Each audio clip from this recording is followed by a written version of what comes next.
हमें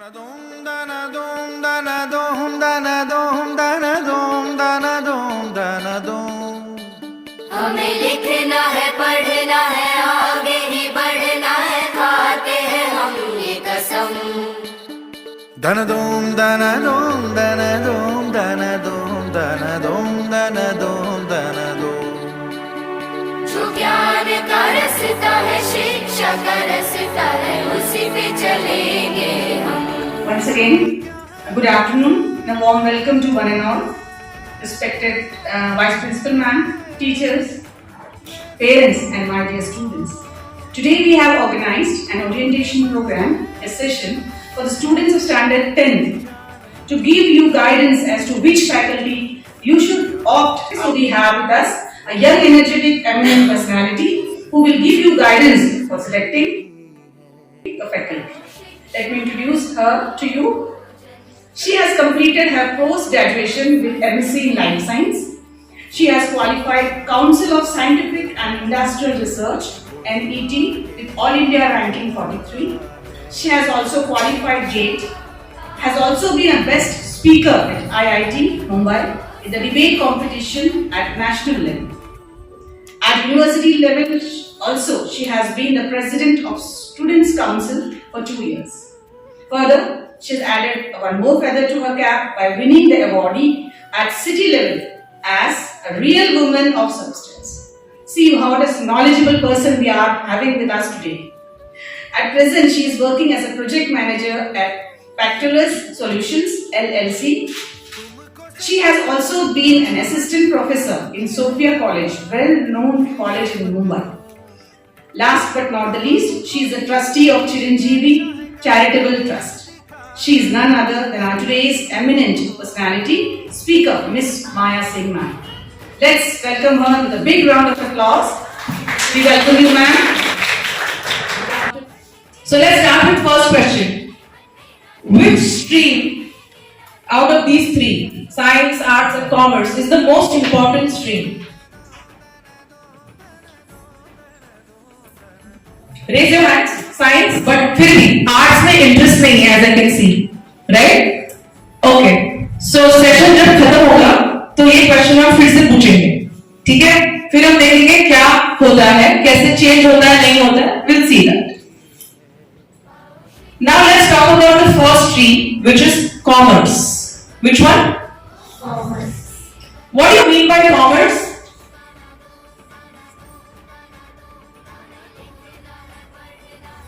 कॉमर्स का मतलब क्या होता है? Commerce means anything related to transaction. एक दूसरे के बीच में जो ट्रांजैक्शंस होता है, लेन देन जिसे हम कहते हैं, बराबर. अब ये लेन देन दो तरीके का हो सकता है. या तो मेरे पास कोई सर्विस हो जो मैं प्रोवाइड कर रही हूं, या कोई प्रोडक्ट है जो मैं प्रोवाइड कर रही हूं. प्रोडक्ट मतलब कोई चीज जो मैं बना के आपको सेल कर रही हूं, जैसे कपड़ा, बर्तन, यूटेंसिल्स, कोई भी चीज, फोन, व्हाटएवर. सर्विस मींस मैं लॉयर हूं बाय प्रोफेशन, मैं आपको सर्विस दे रही हूं. I am a teacher by profession, मैं नॉलेज शेयर कर रही हूं, ठीक है? सो जहां पे भी ट्रांजैक्शंस होगा या बिजनेस होगा, वहां पे मनी इन्वॉल्व होगा, पैसा होगा, क्योंकि हम किसी का कोई चीज खरीद रहे हैं तो उसके बदले में उनको हम कुछ देंगे.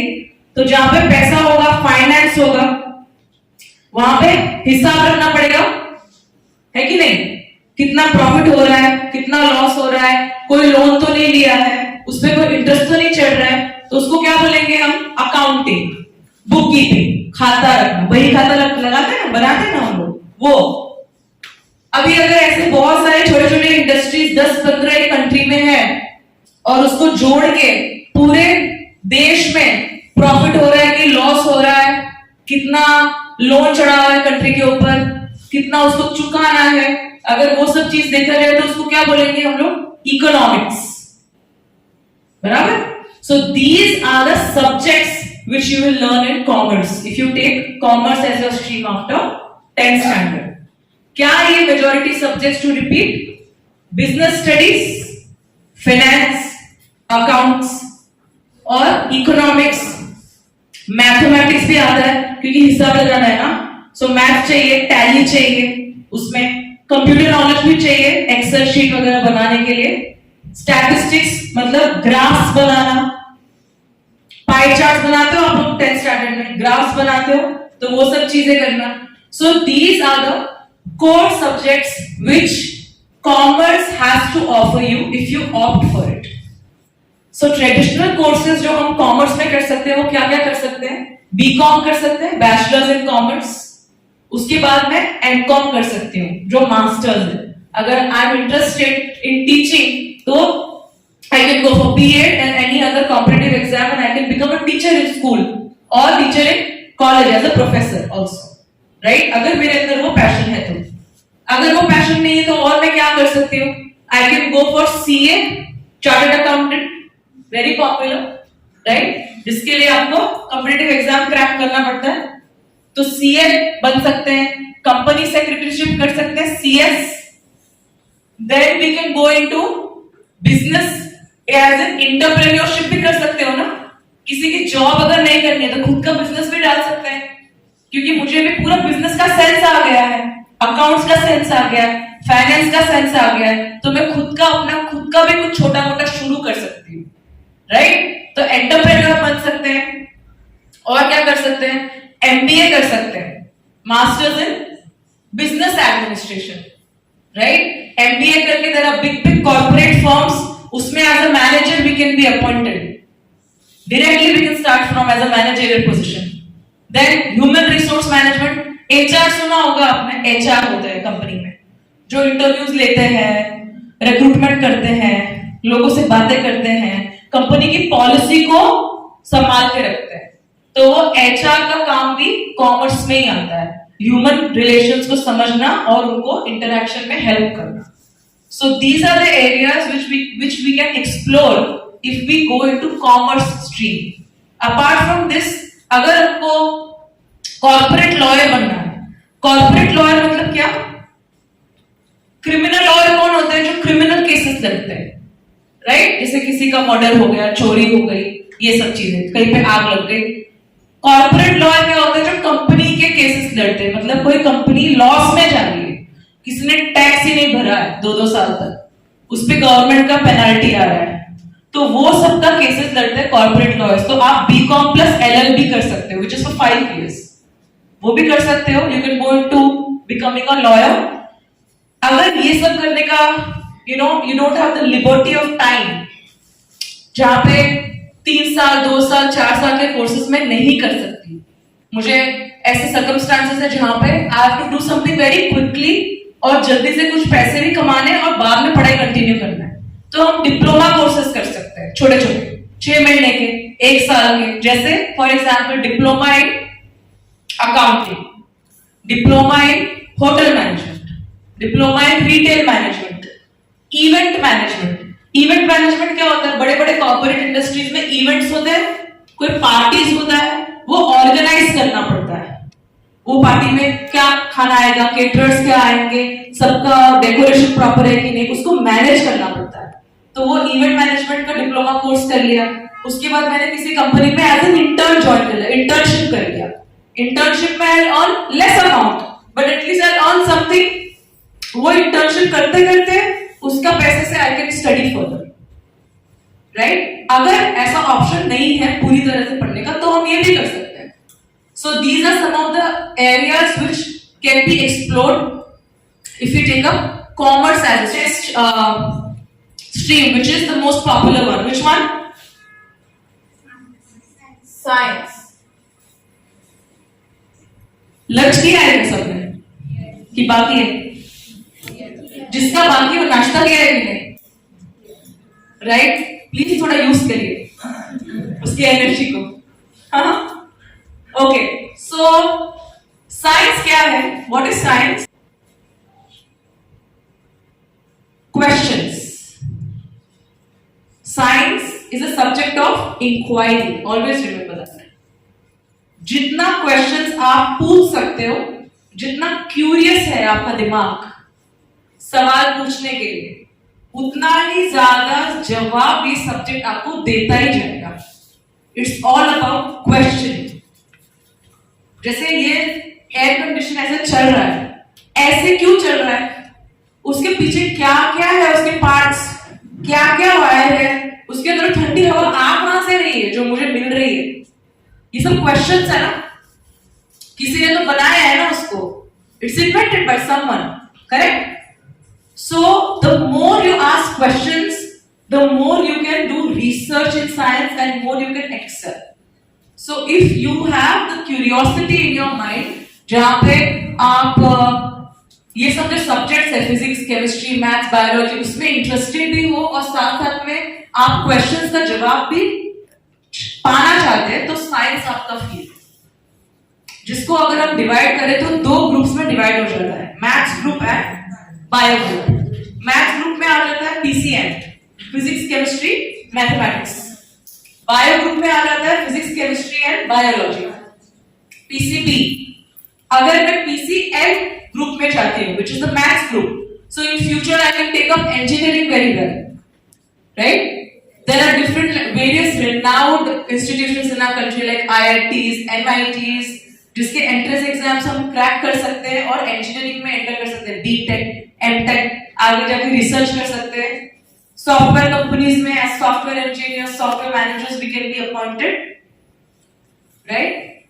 सो अगर आप इंजीनियरिंग में हैं तो आप आगे जाके पायलट भी बन सकते हो, क्योंकि जितने मेजॉरिटी ऑफ पायलट्स हैं जो एरोप्लेन उड़ाते हैं ना, पायलट्स, वो सारे इंजीनियरिंग बैकग्राउंड के होते हैं मोस्टली, क्योंकि उसमें भी इंजीनियरिंग साइंस ही लगता है, वो समझने के लिए कौन सा बटन कहां पे जाएगा, टेक ऑफ कैसे करना है, लैंडिंग कैसे करना है, इट्स ऑल फिजिक्स। कितना डिस्टेंस पे लैंडिंग होना चाहिए, दो एयरक्राफ्ट के बीच में कितना डिस्टेंस होगा तो कोलिजन मतलब टकराएगा नहीं दूसरे के साथ, लाइटिंग को समझना, जो उनका सिग्नल होता है, लाइट का सिग्नल जो होता है उसको समझना, सब फिजिक्स का गेम है वो। Okay, so these are the areas if you go into PCM. If you go into PCB which is the bio group, so उसमें और दो ग्रुप्स आ जाते हैं, botany and human physiology.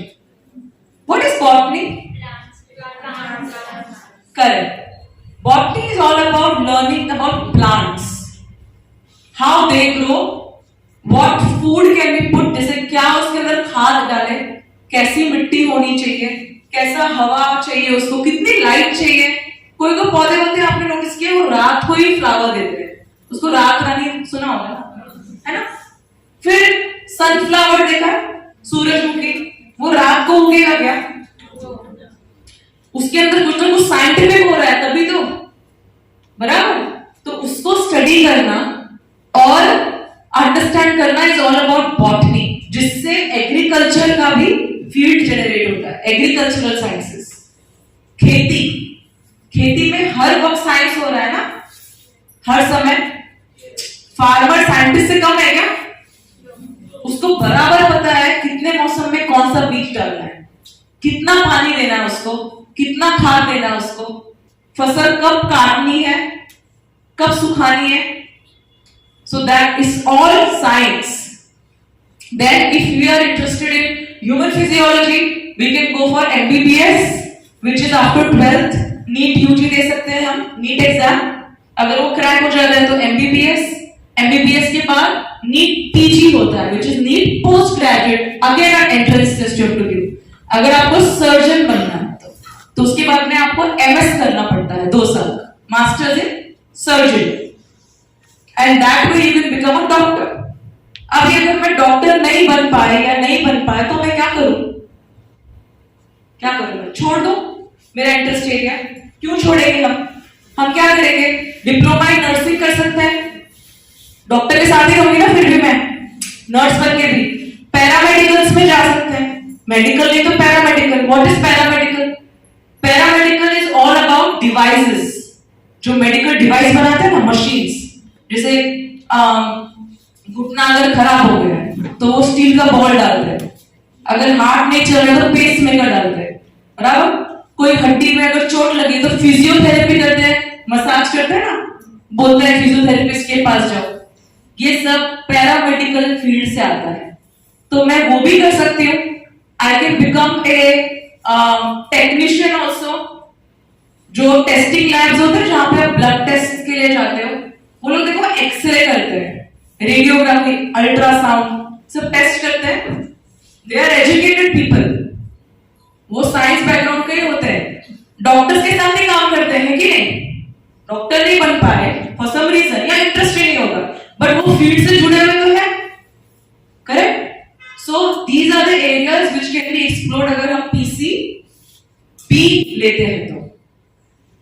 And what if हमें रिसर्च करना है, साइंस का बहुत बड़ा एरिया रिसर्च है और it is very very important for the countries growth and development, मतलब देश के विकास के लिए R&D बहुत ही जरूरी है। क्यों?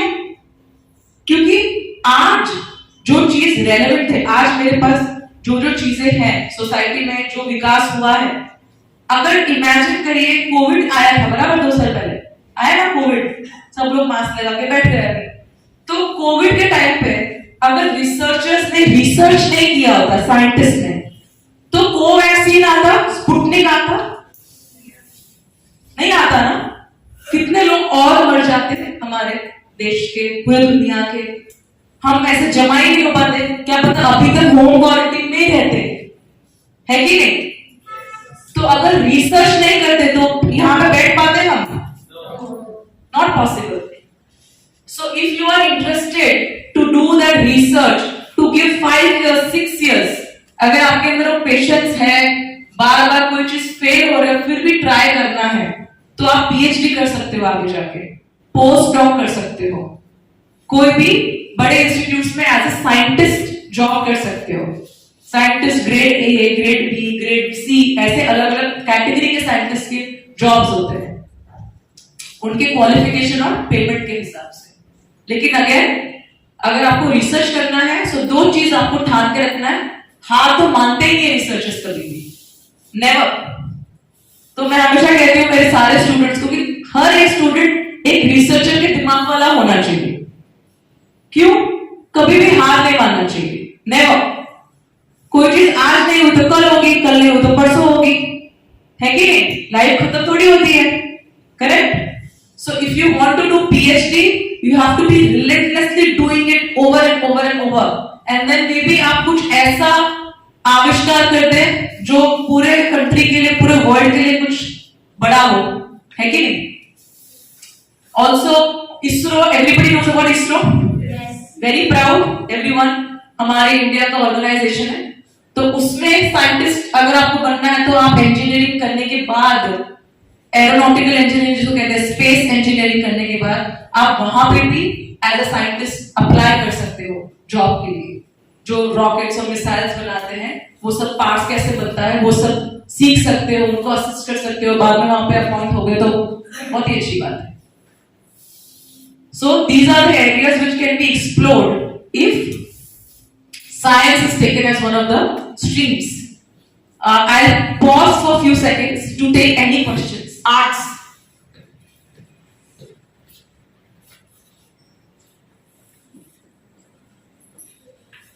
आर्ट्स में क्या क्या सब्जेक्ट्स होते हैं? Anyone? Psychology, history, literature, very good. यहां से कुछ input? The boy can, actually यहां पे सिर्फ बॉयज बैठे हैं। Geography, public administration, political science, ये सब आर्ट्स के सब्जेक्ट्स हैं, राइट? अभी शुरू में जब मैंने आपको क्वेश्चन पूछा था सबसे कि सबसे इंपॉर्टेंट क्या है, आर्ट्स में there was no response, but let's take this in depth.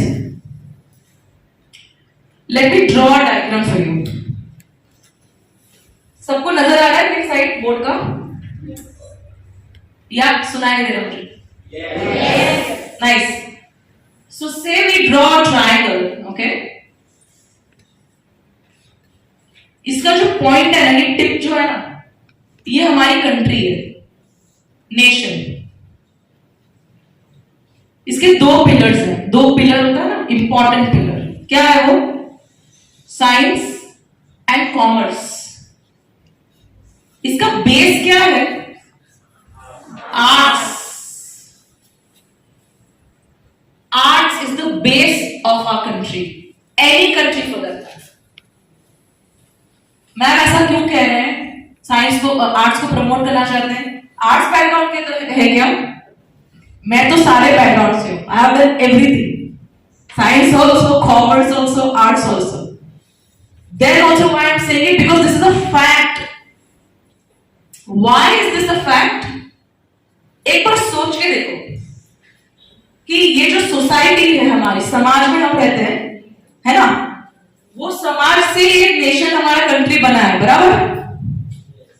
अभी अगर इसमें लॉ नहीं है, एडमिनिस्ट्रेशन नहीं है, गवर्नमेंट नहीं है, कोई गवर्नमेंट ही नहीं है, कोई रूल ही नहीं है, कोई लॉ ही नहीं है, कोई बिल ही पास नहीं होता, पार्लियामेंट छुट्टी पे है, हिस्ट्री के बारे में पता ही नहीं है, ज्योग्राफी के बारे में पता ही नहीं है, साइकोलॉजी के बारे में पता ही नहीं है, ह्यूमन रिलेशंस कैसे मेंटेन करें वो मालूम ही नहीं है.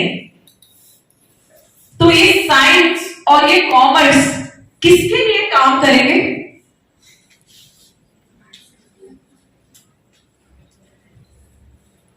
सोचने वाली बात है ना, right? So arts is always was the foundation of any society and will always stay the foundation of any society. Because जितने सब्जेक्ट और जितना वेरिएशन आपको आर्ट्स देता है, उतना वेरिएशन कोई भी स्ट्रीम आपको नहीं दे सकता है. अभी जो हमने काउंटिंग किया, ये तो बहुत ही कम सब्जेक्ट्स है. आर्ट्स में फाइन आर्ट्स भी आता है. Fine arts is all about creativity. Fine arts में क्या होता है? Music, painting, dancing, classical dance और photography, cinematography, film making, film makers होते हैं, एक्टिंग स्किल्स सीखते हैं. एक्टर्स देखो बोलते हैं ना, मैं पहले एक्टिंग स्कूल में गया था, एक्टिंग स्कूल में गई थी, राइट? सो ये सब फाइन आर्ट से निकल के आता है. फिर और क्या? हिस्ट्री. हिस्ट्री के बारे में क्यों जानना चाहिए हमें? Why to read about history? Why it is so important? It is extremely important because वो मुझे ये बताता है कि पहले की सोसाइटी कैसी थी, उसमें क्या क्या चीजें नहीं थी जो आज की सोसाइटी में है. मेरा कल्चर कैसा था पहले, अभी कैसा कल्चर है, वो अच्छा है क्या, अगर इंप्रूव हुआ है तो कैसे इंप्रूव हो गया, अगर बुरा हो गया है तो कैसे बुरा हो गया, कैसे कम हो गया, तो मैं उसको और ऊपर कैसे लेके जाऊं. ये सब क्वेश्चंस के जवाब आपको सिर्फ आर्ट्स दे सकता है और कोई स्ट्रीम नॉट पॉसिबल. मैं ये नहीं बोल रही हूं कि साइंस और कॉमर्स इज बैड या अच्छा नहीं. Everything is equal is what I want to make a point here. And if you ask me what is most important, arts is the most important. Because आपने सुना है civil services के बारे में, UPSC exams देते हैं, government jobs, bank officers होते हैं, bank PO, then RBI, reserve bank of India officers की एग्जामिनेशंस होती है. फिर एसएससी सीजीएल सुना होगा आपने, या नहीं भी सुना है तो एसएससी सीजीएल भी गवर्नमेंट एग्जाम होती है जिसके थ्रू इनकम टैक्स के इंस्पेक्टर अपॉइंट होते हैं, एक्साइज के इंस्पेक्टर अपॉइंट. एक्साइज मतलब क्या? वो एयरपोर्ट पे देखो चेक होता है, इंटरनेशनल एयरपोर्ट पे, बाहर से आप कोई सोना तो नहीं लेके आए, कोई अल्कोहल तो नहीं लेके आया, कोई सिगरेट तो नहीं लेके आया, वो चेकिंग करते हैं, कोई इलीगल मटेरियल तो नहीं लाया. वो एक्साइज डिपार्टमेंट के ऑफिसर्स होते हैं, वो सब ये एग्जाम्स क्वालिफाई करके वहां पे लगे हुए.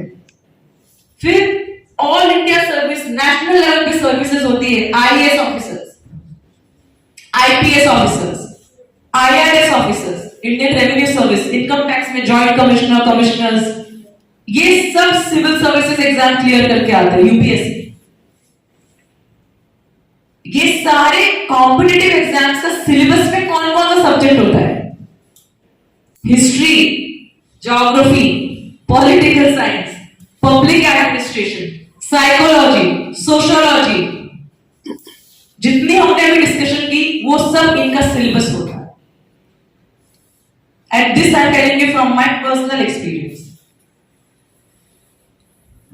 सो ऐसा नहीं है कि जो साइंस वाला है या जो कॉमर्स वाला है वो ये एग्जाम्स नहीं दे सकता. बिल्कुल दे सकता है. क्वालिफिकेशन क्राइटेरिया सबका यही है कि ग्रेजुएट होना चाहिए.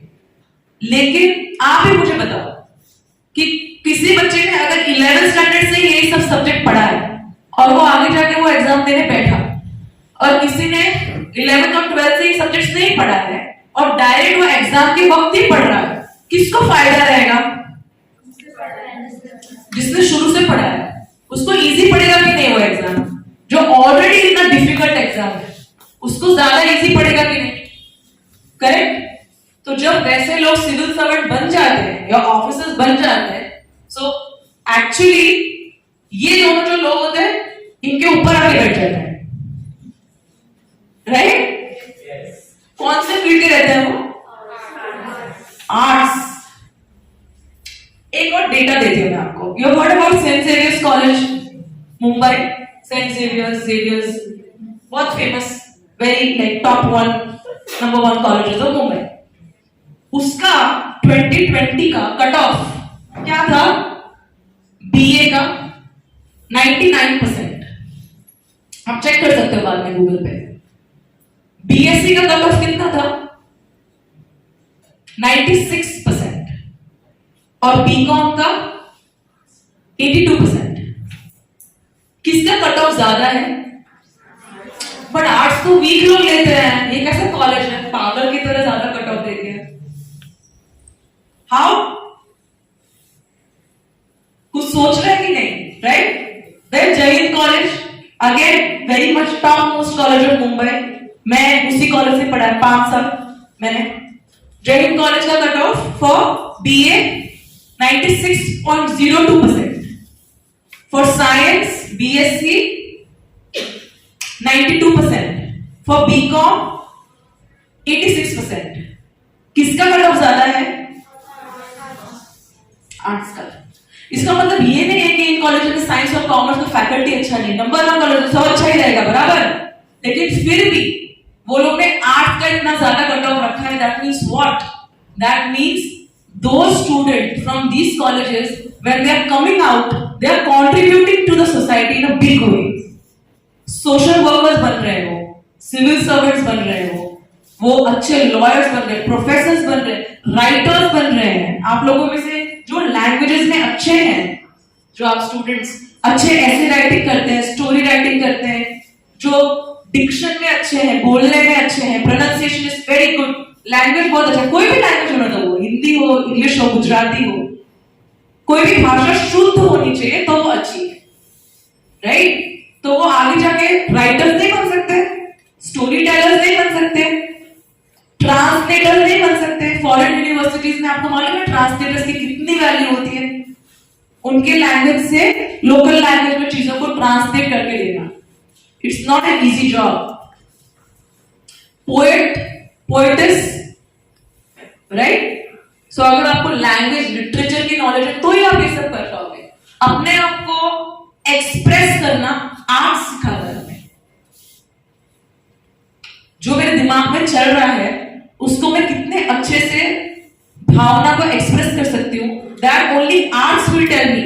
साइंस एंड कॉमर्स के पास वो कैपेसिटी नहीं है। It's very technical subject, both of them, right? So if you take up arts as a profession, I mean as a stream, sorry, जो एरिया है ना जो आपके लिए ओपन होता है वो बहुत वास्ट है as compare to science and commerce. वो इतना वास्ट है कि वो ऐसे एक सेशन में कवर भी नहीं कर सकते।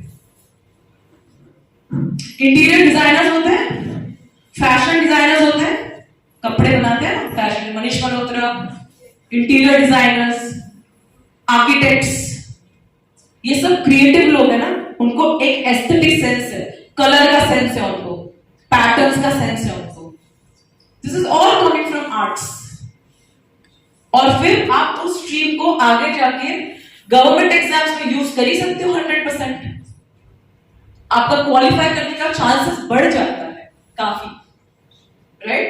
So again I will mention कि मैं यहाँ पे कोई आपको ये बोलने नहीं आई हूं कि अच्छा नहीं आर्ट्स ऊपर है ये नीचे, nothing at all three of them are equally important. Remember all three of them are contributing to the country.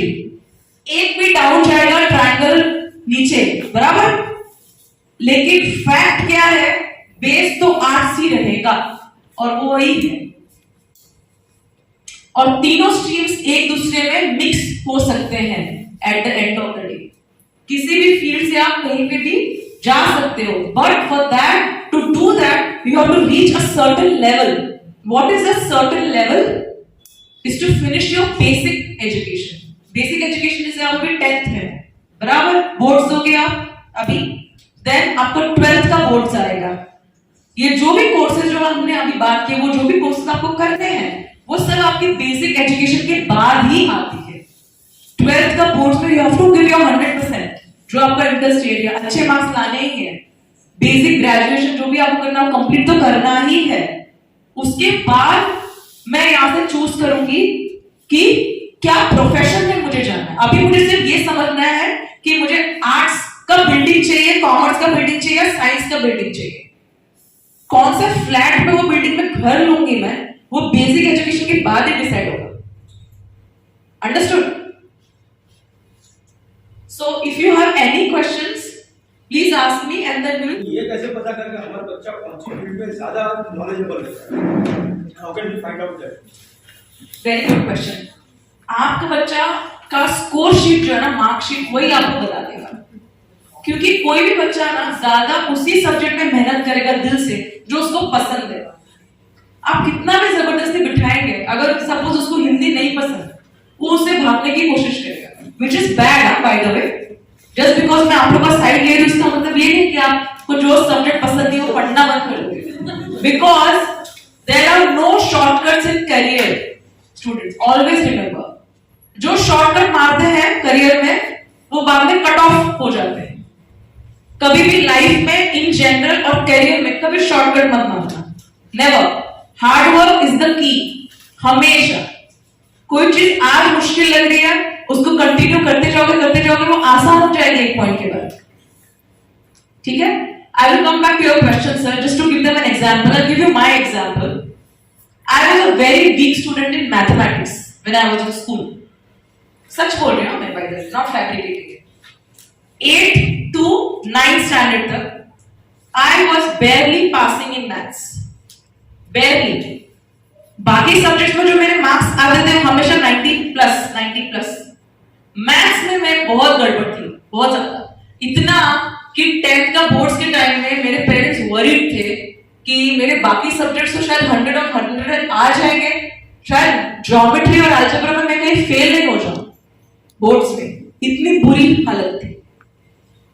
फिर मैंने क्या किया, 15-20 दिन बहुत रोया धोया, मैथ्स का टेक्स्ट बुक बंद कर दिया, मैथ्स को देख के भागती थी, नहीं करना, होगा ही नहीं. फिर धीरे धीरे उसको सॉल्व करना स्टार्ट किया. 1 क्वेश्चन, 2 क्वेश्चन, 3 क्वेश्चन, रॉन्ग. फिर भी एक ही चीज डिसाइड की, चाहे जो भी हो जाए इससे भागने का नहीं. एक चीज हमेशा याद रखना, लाइफ में जो सब्जेक्ट से आप डर के भागोगे ना, वो आपका पीछे कभी नहीं छोड़ेगा, कभी भी नहीं छोड़ेगा. जो चीज से आप जितना डरोगे वो चीज उतनी पीछे लगेगी. तो फिर मैंने क्या डिसाइड किया, प्रीलिम्स के पहले 2 महीना टाइम था मेरे पास. आई डिसाइडेड कि पूरा ज्योमेट्री का टेक्स्ट बुक प्रैक्टिस खत्म करूंगी, या तो ड्रॉप ऑफ, एग्जाम ही नहीं दूंगी मैं इस साल, चाहे जो भी हो जाए. क्योंकि I was very scared of Fehling. बाकी सब्जेक्ट्स में I was good, very good in fact. I did lots of math. You can't believe, day and night. Solved the whole textbook. Gave the prelims, gave the boards. कितना marks आया मुझे mathematics में boards में? 150 out of 147. 147 out of 150. और exam के 3 महीने पहले I was only passing in maths. अभी भी मेरा फियर चला गया है, ऐसा कुछ नहीं. अभी मैं कोई बहुत ये रामानुजन नहीं बन गए मैथ्स में. लेकिन बोलने का मतलब क्या है कि कोई सब्जेक्ट अगर मुझे पसंद नहीं है, इसका मतलब ये नहीं कि मैं उससे भाग जाऊं.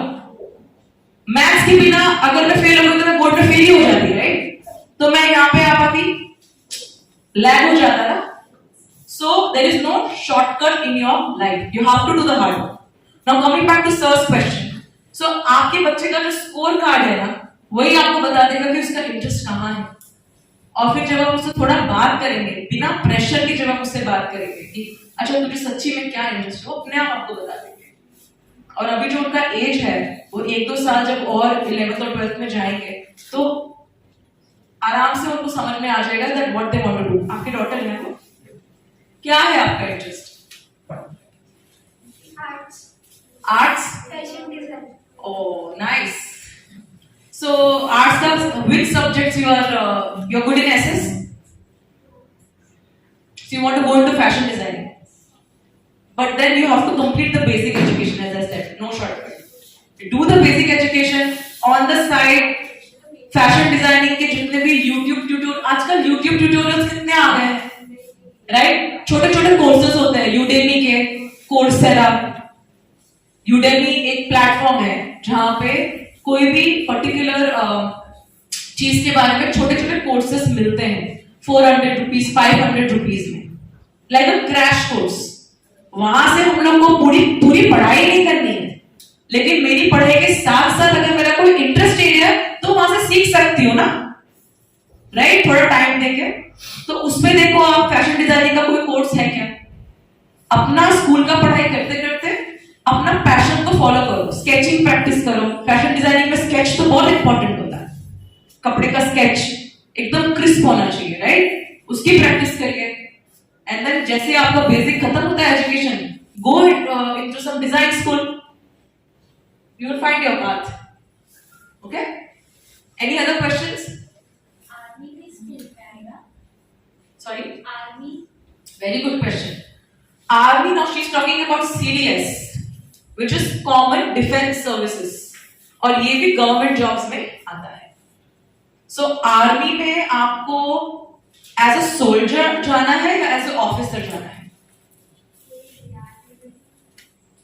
अच्छा, तो आप जब 11th में जाएंगे तो उसके बाद में you search for what you say, can anyone help me with this? वो होता है ना कार्डर्स, जहाँ पे ट्रेनिंग होती है बच्चों की, NCC. एनसीसी। हाँ, थैंक यू, एनसीसी। आप उसका फॉर्म भर दो, एनसीसी का। उससे आपको क्या पता चलेगा, एनसीसी में ना बहुत स्ट्रॉन्ग ट्रेनिंग होती है, फिजिकल ट्रेनिंग। तो जब आप वो फिजिकल ट्रेनिंग करेंगे तो आपको ये पता चलेगा कि मेरे अंदर उतना स्ट्रेंथ, बॉडी में स्ट्रेंथ है कि rope climbing and jumping and all of that. तो उसके साथ साथ में आपका स्ट्रेंथ भी डेवलप हो जाएगा, और फिर उसके बाद में आप कोई भी एंट्रेंस जो आर्मी का होता है या कॉमन डिफेंस सर्विसेज का CDS का एग्जाम होता है, ठीक है, उसका एग्जाम आप दे दो, आफ्टर ग्रेजुएशन वो होता है। डायरेक्ट होता है ना NDA में। डायरेक्ट इन NDA होता तो है, but it's a little tough path, but वो भी आप 12th के बाद ही कर सकते हो, only after 12th। I would recommend you to go for NCC first. उससे क्या होगा, आपको अपनी फिजिकल स्ट्रेंथ पता चल जाएगी कितनी है, उसके बाद अपने आप पता लगेगा कि मुझे कौन से एरिया में जाना है। But I am very happy, first time since morning किसी ने आर्मी का क्वेश्चन पूछा है डिफेंस सर्विसेज में जाने के लिए, that to a girl. So sir पूछ रहे हैं कि जस्ट टू, ताकि सबको पता चले, मुझे लगता है ये मोस्टली सारे पेरेंट्स के दिमाग में चलता होगा कि अगर कोई बच्चा पढ़ाई करते करते स्ट्रेस में आ गया तो मैं उसको मोटिवेटेड कैसे रखूं। तो जो ट्रिक काम करती है, जो मेरे लिए काम किया और मोस्टली काम करती है साइकोलॉजिकली, कि अगर आपका बच्चा वीक महसूस कर रहा है किसी दिन में और उसको लग रहा है कि वो लाइफ में फेलियर हो रहा है या सक्सेसफुल नहीं हो पा रहा है, तो आप उसको सबसे अच्छा मोटिवेट अपने स्टोरी से कर सकते हो। क्योंकि at the end of the day कोई भी बच्चे का हीरो उसका पेरेंट्स होते हैं, मदर एंड फादर ऑलवेज, क्योंकि हम उनके साथ ही रहते हैं 24 आवर्स। तो आपको अपने बचपन में जाना है, आपके साथ भी स्कूल में कॉलेज में कुछ ना कुछ हुआ ही होगा जिसमें आपने वीक महसूस किया होगा। आपने अपने आप को कैसे खड़ा किया, बिजनेस में कभी आप डाउन गए होंगे पर आपने गिव अप नहीं किया होगा, अपने आप को स्ट्रॉन्ग रखा होगा। वो स्टोरी आप उसके सर पे हाथ रख के उससे शेयर कर दीजिए। उसको खाली इतना बोलिए कि यहाँ पे तेरी जिंदगी खत्म नहीं हो जाएगी। अगर ये नहीं हुआ तो अभी इतना सारा ऑप्शन हमने डिस्कस किया ना, A नहीं तो B, B नहीं तो C नहीं तो D। लेकिन इसका मतलब ये नहीं है कि मैं जंप करती रहूं just because A, B, C, D सब अवेलेबल है, मेरी पूरी लाइफ जंपिंग में निकल जाएगी। लेकिन अगर मैंने डिसाइड कर लिया कि मुझे A करना है और कोई दिन ऐसा आ रहा है जहां पे मुझे बहुत डिफिकल्ट पड़ रहा है, टफ पड़ रहा है, तो आप उसको अपने लाइफ का कोई स्टोरी बता के मोटिवेट कर सकते हैं, क्योंकि वो आपसे रिलेट कर सकती है ज्यादा। बिकॉज ऑफ द फादर ना, इसलिए। तो उस टाइम पे आप ये ट्राई करिए कि बच्चे को थोड़े टाइम तक मार्क्स, स्कोर्स, एग्जाम के बारे में बात मत करिए। उनको उनका कोई फेवरेट एक्टिविटी है जो पसंद है वो थोड़ा टाइम उनको 1-2 घंटा करने दीजिए, रिलैक्स करने दीजिए उनको। सबसे बेस्ट चीज रिलैक्सेशन के लिए स्पोर्ट्स होती है ऑलवेज। अगर आपको बहुत प्रेशर फील हो रहा है, 40 मिनट्स के लिए go and play a game. Don't play game on your mobile phone, go outside and play a game. Physical activity करो। कोई गेम खेलने के लिए नहीं है साथ में, जाके लंबा जॉगिंग करके आओ, भाग के आओ। उससे क्या होता है, हमारे ब्रेन में गुड हार्मोन्स रिलीज होता है और फिर वो हमको मोटिवेटेड रखता है। तो physical activity, motivational talks, positivity is what they want. So I think we are good to close the session here, or do we have any further questions?